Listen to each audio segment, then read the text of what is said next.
How's it Hey, going? there you are. Good to see you. Yeah, good to see you both too. How are you doing? Doing great. Thanks for asking. You don't look like it's 3 a.m. I mean, you can see the little lamp in the back there. But yeah. I don't think I look like it at 3 a.m. You're probably No, not gonna definitely get. not. Wow. Well, thanks for joining us, Jonathan. We can't thank you enough for coming on at 3 a.m.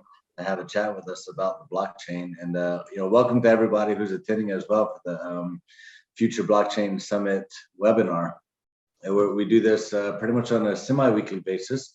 So basically, it's called Around the Block webinar series, and it's discussing everything around blockchain. And we're excited about this one because it's a very important time in crypto sphere because as everyone knows, we are in a bear market, and Jonathan is actually the product and business development at Protocol Labs and leads NFT and gaming growth at Protocol Labs. He's worked across insurance, CPG, industrial manufacturing, and telecom industries.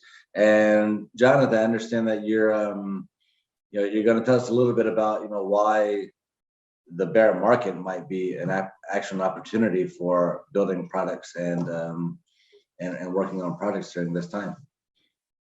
Yeah, definitely. Thanks for having me. Great.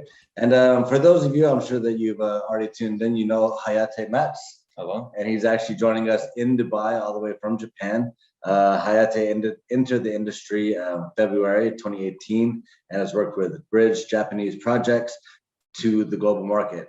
He joins Cointelegraph Japan, and I always miss him. Yeah, it's Genso Kishi. Genso Kishi as global account manager and spearheads global activities for Japanese products. So Hayate is pretty much going to take the lead on asking the questions, really getting as much insights as we can out of Jonathan, and we definitely thank both of them for being on our podcast today. Thank you. Great to see you physically, finally. Yeah, absolutely. All right, Jonathan, thank you so much for joining us again. Yeah, of course. Great. So everybody, it's 3 a.m. over there. Thank you so much. You look absolutely amazing when it's 3 a.m. Can we start off by having you introduce yourself? Yeah. Thanks for having me again. My name is Jonathon Victor. I lead the NFT and gaming vertical at Protocol Labs, thinking about how we can use decentralized storage to help the emerging space of NFTs as well as gaming inside of the Web3 realm.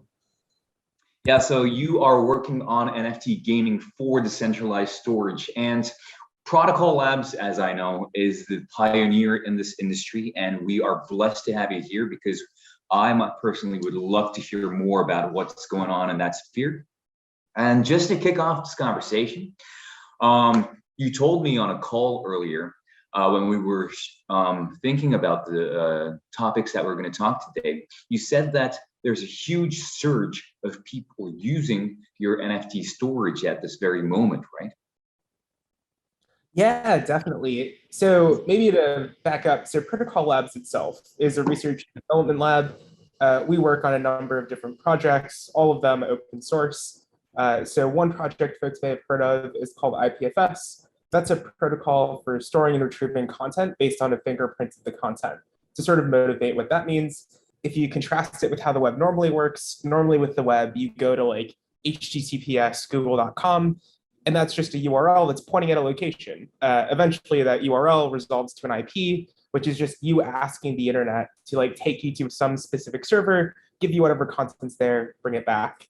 And the big twist with IPFS is instead of doing that, it says, hey, what if I could ask the internet for a fingerprint of some data? And then regardless of where that data lives, someone could serve it back to me, and then I can always verify it's the thing I was looking for. And so that twist in asking for data in a different way gives you this really nice property where the link itself is verifiable. So that means it doesn't have to come off of my server. It doesn't have to come off of your server. It could come off of anyone's server. And so long as that data matches that fingerprint, I know it was the thing I was looking for. And so when we say decentralized storage, we're really talking about this property of verifiability, because it means that you're no longer tethered to saying like, this needs to live on one specific server, one specific location. It can truly be anywhere, and it can be decentralized in that way. And that gives you like an additional property through this verifiability of resiliency. So that's like one project Protocol Labs works on. Another project we work on is called Filecoin.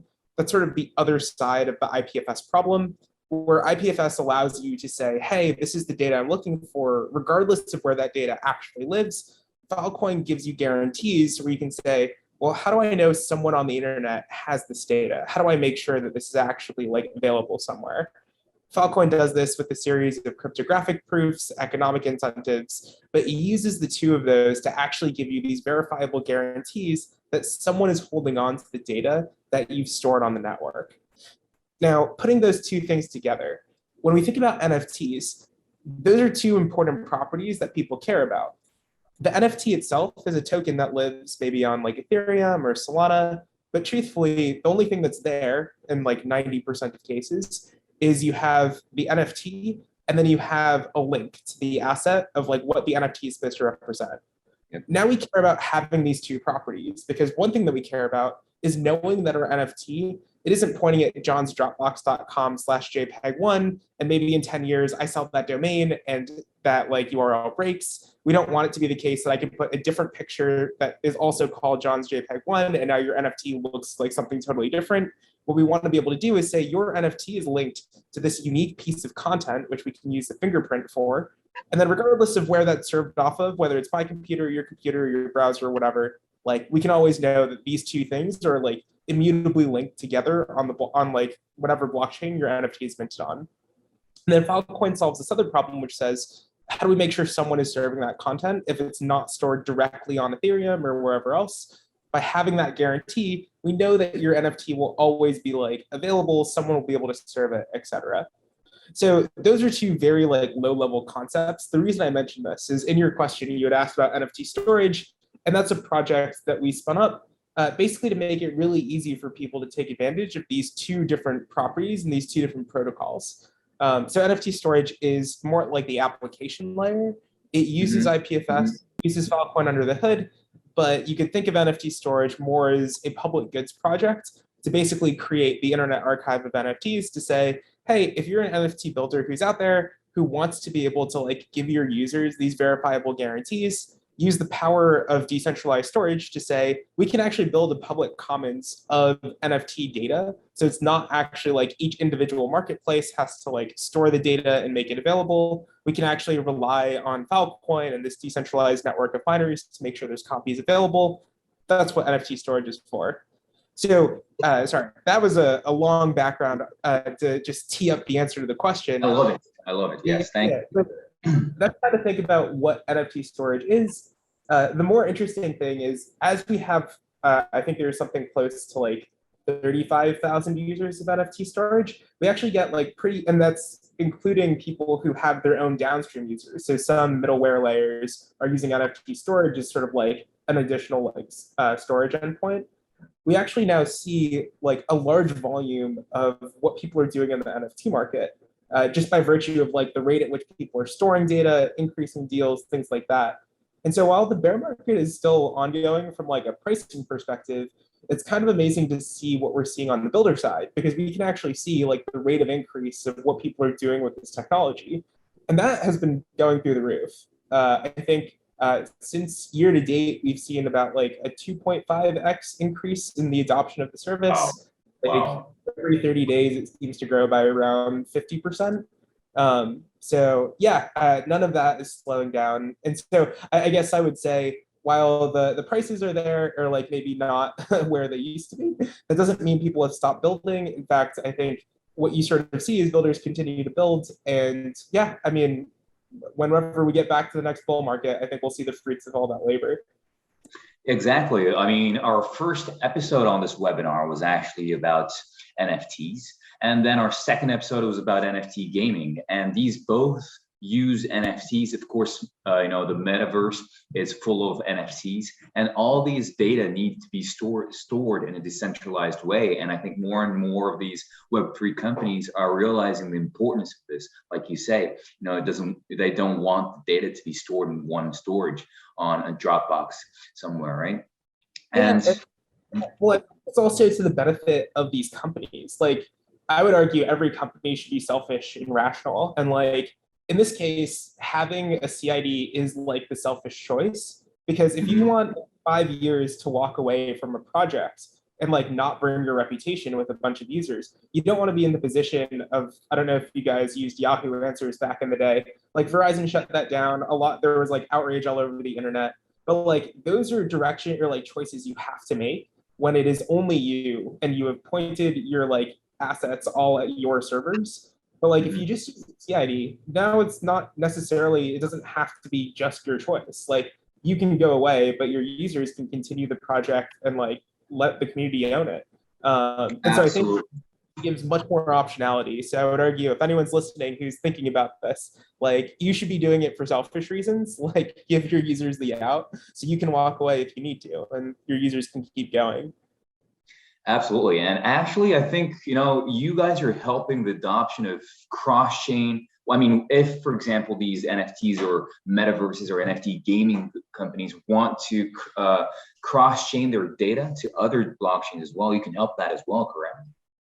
Definitely. So one of the nice things about being, again, this isn't even related to like Filecoin specifically, but if you're using a CID and you're using things as hashes of data, you've now, again, sort of like untethered from any single source. And so you have this ability to like move data between, to be interoperable, to build common tooling around different universes. And so there's folks who are working on, when we think about like the metaverse, like it would be kind of insane if we built a set of tools just for Solana, just for Ethereum, just for Polygon. Like what we want is like a unified set of tools that we can use everywhere, and using things that are just purely about data itself, rather than saying like, here's an ecosystem specific set of tools. Of course, each ecosystem will have some tools that are specific, but it shouldn't hopefully be like the vast majority share.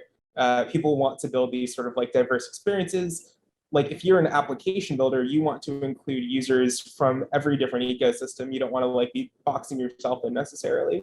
And so that's where like having these sort of like common, like very well spec'd standards can be quite helpful, which is where we've had a lot of folks investing effort.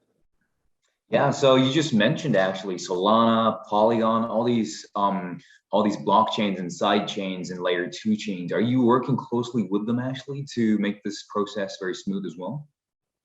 Yeah, I mean, I think right now most of the builders in each of those ecosystems tends to be quite focused, but fortunately a lot of them, for good practical reasons, still want to do off-chain storage. So we've been working closely with folks from, yeah, basically every major ecosystem, all, again, trying to build a community more thinking about, like at the consensus layer, maybe there's like different communities people are forming, but at the storage and accessibility layer, that's like our sort of sweet spot. And so an opportunity for us to build a different set of communities who are all like working across chains. Maybe actually is a good example. So NFT storage, one of the interesting aspects of that project is there's a few different facets to it. So one of them is a giant index of all NFTs across chains. And so for that work, it's not just our team who's working on that. There's folks in the Tezos ecosystem who are like volunteering their time and effort to index the Tezos chain. There's folks in the Solana ecosystem indexing their own chain. So now you have like separate communities doing their own work to help onboard their own community into this sort of like broader like cross ecosystem effort to create like a full public like index of all NFTs, which then for any builder who's trying to build downstream, you now have a set of APIs, guarantees that you can sort of build off of, rather than everyone trying to piecemeal solve it just for their own little silo. Wow, that I from what I hear from you, I think the technology is progressing a lot. I mean, so is there like a server load that this protocol is experiencing, or is it because more and more people are using it, so the server, your server storage can be used more as well, so there's the capacity is growing as well? Yeah, so Filecoin itself, the storage capacity is, I believe, just north of 16 exabytes of storage. So to give context, it goes like gigabyte or gigabyte, terabyte, petabyte, exabyte. So we're at 16 exabytes, which is like 160 cerns. It's like bananas amounts of storage. So it's like Google in like 2014, 2015 era. So like from a storage capacity side, I don't think that's like a thing that we're running into. What's actually quite nice is this is sort of like meeting the moment in terms of like the volume of data people are looking to use. It's funny, you had mentioned like NFTs and metaverses. I think NFTs in general, the thing that I think of when I think of an NFT is just a digital bearer object. And we've had bearer objects before, like old timey bearer bonds, where like if you own this piece of paper, you own a share of stock. And we've had digital objects before, like digital skins. But without having like public blockchains, we've never really had a digital bearer object. That's like a new primitive that the web has recently invented. Um, and so the thing that's interesting is I think the ways in which we see NFTs being used is only going to like 10 to 100x from here, whether it's things like tickets, whether it's like even just different like passes. You already see people experimenting in like the NFT space at the fringes where people are building like first the profile pictures, but then like use those profile pictures to get real world benefits. Like you go to an event, you show the NFT, you can like go to whatever. And I think as we see more and more of those use cases, again, this is like all of these will require to some degree decentralized storage. And so when we think about like what are the things that we care about for decentralized storage, one aspect is actually the scale side, where it's like literally we need a decentralized storage system that can meet internet scale, which thankfully like we are already like well on that path. I think 16 ebibytes, again, our goal with Filecoin and IPFS is not to just serve like just the Web3 community, though we do want to serve the Web3 community. It's literally the entire web. So like for us, we still have like several orders of magnitude of scale to get to. But I think for where we are today with Web3 and sort of the adoption, we're definitely like well positioned to make sure both like on the metaverse side, for all of these like large 3D AR, VR assets, there is space and somewhere that these things can be stored resiliently, as well as when we think about like the large volume of like whether it's tickets, game objects, people just like spewing these things out by the millions, making sure that that fire hose can sort of land in a safe place as well. Yeah, of course. And just like you said, of course, decentralized storage is not just about Web3. It's going into the normal web. And of course, in the future, the enterprise space as well, I guess. And what are these Web2 companies or web enterprises doing with decentralized storage? Are they interested in including that to their stack as well? And they're working with you guys on this?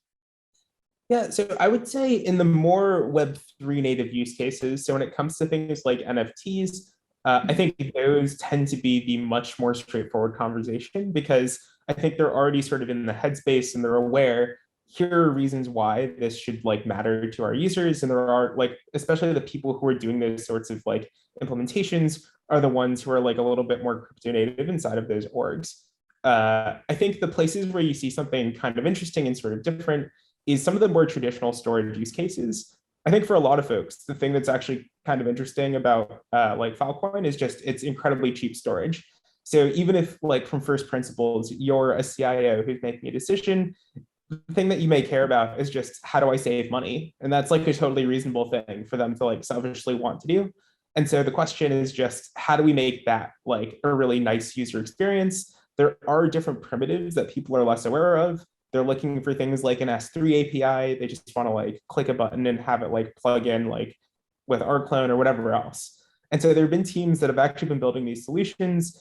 I think the people that we see who have like really leaned in the hardest are the ones that have the most to gain from not using either their own infrastructure or the like traditional cloud. So those interestingly tend to fall into like the public goods sector or like public sector in general. One example is sort of the USC Shoah Foundation. This is a nonprofit who preserves evidence of genocide. And so for them, there's actually like the fact that Filecoin has these immutable proofs that show that the data is actually available, that it hasn't been tampered, it's still in its original intact form. That actually becomes incredibly powerful because if you have people who are trying to deny like the Holocaust as an example, it becomes much harder to refute that. If you have video testimony that literally has not changed over like 100 or like in this case, like 40 years or something like that. And so for them, when you have also video testimony that spans a long period of time, that tends to be quite large. And so that can be quite expensive. And so having something that meets the three properties of both being like cheap, scalable, but also verifiable. Those are like the core things that Filecoin offers. It just so happens to also be the core things that they care about. And so, yeah, that's like one place that we've seen an interesting amount of adoption. But I think like we're also seeing it, so not just like archives, where those three properties tend to matter the most for archives. We also see it just in like normal enterprises who are looking to like de-risk. So if you are working, let's say, with another data center provider, you may not have, like, you're trusting to some degree the brand and the reputation. Again, the verifiability property gives you this interesting like primitive to say like, hey, not only does the miner, this has to do with Filecoin's crypto economics, but not only does the miner have skin in the game, but they're required to like prove to the network that the data is still there. It means that the client has something to act on. They can actually observe if like the miner or like the person storing the data, if they don't actually prove that they still have the data, there's something that you can go do to make sure that the data is like not lost. It's not like silently everything is going to fail and you now have lost your data. And so I think this is where it's kind of like, funnily enough, my last job, I spent a lot of time convincing organizations about like why the cloud was better than just like solely deploying on-prem from like a scalability perspective. I think we're seeing a similar sort of cycle here where like, yeah, there are a lot of things to still be built. It's definitely like a new paradigm for a lot of folks. But I think the promise and the power of it is that it offers these guarantees that you just don't get, especially if you're working with like smaller providers and you're trying to like, build scalable solutions that are sort of like at the right price point. Amazing. Steve, did you have a question from the attendees? Yeah, absolutely. And I just wanted to also let anyone know that if you wanted to ask any questions, we're definitely open to receive any questions. And we'll ask them at a time that we feel like it fits into the conversation. And Varun actually asked, Jonathon, what sort of timeline do you expect for a greater IPFS adoption? And do you think that the recent upturn in the market is the beginning of a bull rush? So I'll take this as two questions. Yeah. I think for broader IPFS adoption, there's probably a number of things that need to happen, but I think having the business case of like NFTs and metaverses can like accelerate that, even gaming as well. I think like one really interesting example. So Gala Games is a separate gaming chain. Under the hood, everything that they're using is IPFS. And so it's interesting where, and like for them, there's like a pretty sane reason for it too. The way Gala works is you, as someone in the Gala community, you can run a game server, which is like an IPFS node that has like some other infrastructure the Gala team has built. And so like you can get paid for running that infrastructure. So you earn like Gala tokens for doing so. You can also play the game. You can also be on both sides of this transaction where you're both like a player and a node operator. And so what's interesting is you now have this like feature where it's not the traditional way of developing a game, where it's like dev is on one side and they're running all the infrastructure, community's on the other side. And if the dev needs to shut down the game, then the community suffers. In the way that Gala is sort of architected, if Gala, the team, who's like the developer in this like triangle, if Gala, the team walks away, well, so long as like the community and in this case, the game operator and the community are still around, the game can still go. It doesn't actually matter if Gala, the team, is still running things. And I think that's like sort of this like complete economic loop that for a lot of game developers is actually like quite enticing, where like you can think about your game, literally the economy, as like, is this thing sustainable? Like, do players want to play this game? Do you have node operators who can actually run a business by like operating this thing? And so to answer the question about IPFS, like I think we're going to see more and more of these sort of like bidirectional flows because they actually are like better for both parties. Like, again, this is from like a de-risking perspective. It's from like, how do we stand up infrastructure literally at the edge? Like if you are running a game server yourself, like you are getting all of the traffic, like you can optimize for the people in your local area. So I think peer-to-peer overall is still like much more nascent than like the centralized web. But I think as we have more incentive for people to solve the hard problems, it will become, I think, like less and less of like the fringe choice. And we're already sort of seeing it. Like if you look, even just like, as I was mentioning with our numbers, we're seeing massive scalability, and that's forcing a lot of innovation on like, here are different problems that like we wouldn't have seen if we didn't have like this massive inbound amount of demand for this technology. So yeah, I think timeline wise, it's probably still like all technology I think goes in like that S curve shape. So I'd say we're still probably here at the bottom part of that inflection. I don't think we've like flipped, but yeah, I mean, it's hard to predict when you see these sort of like doublings, like how far until you like see it. So I would say probably to like truly go mainstream, there's still probably a year, 2 years, maybe three, somewhere in that range. But I don't think it's like so far away that it's like a complete theoretical that we're talking about. It's like within five feels reasonable, but it's hard to say. It's one of those things that when it happens, it'll like zoom. Yeah. And then upturn in the market. Yeah, I think we're probably it's hard to say on that one too. My personal sense is we're actually at this very unique moment in history where like there are so many macro headwinds that are actually like flowing against crypto. The fact that things are not down more is actually kind of a testament to the strength of crypto. Like to put things in context, I live in the US and like Netflix was down like 80 something percent. Like if Netflix is down more than like Bitcoin and Ethereum, I think it's like a statement about something. Like and so I think the thing that we've seen in 2021 slash I guess 2020 as well is, I mean, outside of just sort of like when I think about what does it take for people to sort of get crypto, it's really like the first question people always ask is like, so what's the point of any of this stuff? And I think if we were to ignore all of the people who were like previously crypto bulls, whether that be for like purely religious reasons or whatever else, like you look at the people who are sort of like the fringe, and I would put actually a lot of folks in the TradFi world. I think a lot of them are starting to see like the power of different applications. And I would say like in the non-TradFi parts, you're seeing like NFT, like Netflix as an example. They just released on their show Love, Death, and Robots. You can scan QR codes to get an NFT. Like I think people are realizing that there are new interaction modes that we can have and different ways of engaging with folks. And again, it's just like we have these different primitives. And so I don't think it's like the start of the bull run in general. Like I think the thing that's changed in the last 2 years is people like we have a larger set of users who now actually see use cases where it's not just like, okay, it's all like sort of self-referential. They sort of are now like, here's a story that they can wrap their heads around from first principles, why this is like an interesting and unique thing, and why there should be value there. So I think like to me, that's the thing that's changed. I think the market beginning a bull run, I think until the macro headwinds go away, it's gonna hard to be a true like blow off the top bull run. But I think like as we were like talking about, like it's a builder's market. I think this is where it's the time to build all the stuff that we before that, where yeah, time is still linear. So like so long as we build the right experiences, like we're setting the right conditions so that when the macro headwinds do change, things can just shoot off. Which is honestly what we see happening anyways. So like it's just a matter of patience there.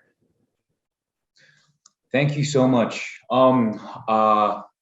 We had a very good conversation today. I just want to wrap this up a bit by asking, if all these projects and, for example, NFT projects, metaverse projects, gaming projects, maybe even centralized companies that want to start using Filecoin and IPFS, what are their first steps and who should they connect with to really start on this journey together for decentralization?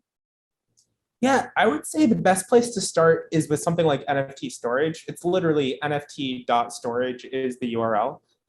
We intentionally built that to try to make it as low friction for folks as possible. The nice thing about how IPFS and Filecoin works is it's totally, everything is like this fingerprinted database. So like we call them CIDs, but anything that you build, if you want to migrate to another like service, if you want to like manage your own infrastructure, it's totally compatible. That's like kind of the beauty of not having to think about where the data is coming from. You can like easily move between services. So I would start there. That's like what OpenSea uses. That's what Magic Eden uses. Like a long list of like top projects are already in storage. So that would be my first recommendation. And then what was the second question? No, where should they start? And so that you answered my question. Sorry. I'm not very clear. Yeah, but yeah, I would say NFT storage is the best place to get going. There's actually recently, I believe, metaverse.filecoin.io. There are teams inside of Protocol Labs that are specifically thinking about, for the metaverse, what are cross-chain tooling, what's like experiences that we want and need to exist. And so if you are building in the metaverse space, please go to that website and like fill out the form there. Yeah, I would love to chat with your team and see if there's ways that we can like work together. Definitely. So we'll add that link on the description as well. All right. Great, Steve. Great. Yeah. We had a great, Thank you so much, Jonathan. I mean, now is what, almost 4 o'clock in the morning for you. All right. What time are you waking up tomorrow? Oh, I actually usually get up at around 4. So yeah. So you're up for the day then. Yeah. All right. Well, thanks so much for being on with us. And it was really exciting to have Hayate here in Dubai. Yes, absolutely. And this is such an exciting situation right now. And we're really blessed to have you here this morning. Thank you so much. Absolutely. And I think that this conversation, it really helps build the use case for NFTs, for crypto, for the metaverse. And as you were saying, not everybody understands the utility of what this technology can do, other than investing in it. Hopefully it becomes more valuable and then selling it. But so companies like you really you really do help kind of put it into perspective what it is that we're actually trying to achieve with this technology. So I appreciate that. And we really look forward to seeing you also in Dubai, Jonathan, for the Future Blockchain Summit on October 10th to the 13th. So that's going to be an exciting time as well. And we're going to have, so many different technologies unveiling. We're going to have so much insights and so many experts like yourself as well. So we really look forward to that. Yeah. Thank you guys for having me. Absolutely. All right. Great. Be safe. And I hope to see you in October. The next session is 2 weeks from now. 2 weeks from now. Absolutely. All right. Great. Thanks a lot, Jonathan. Have a good day. Thank you so much. Bye.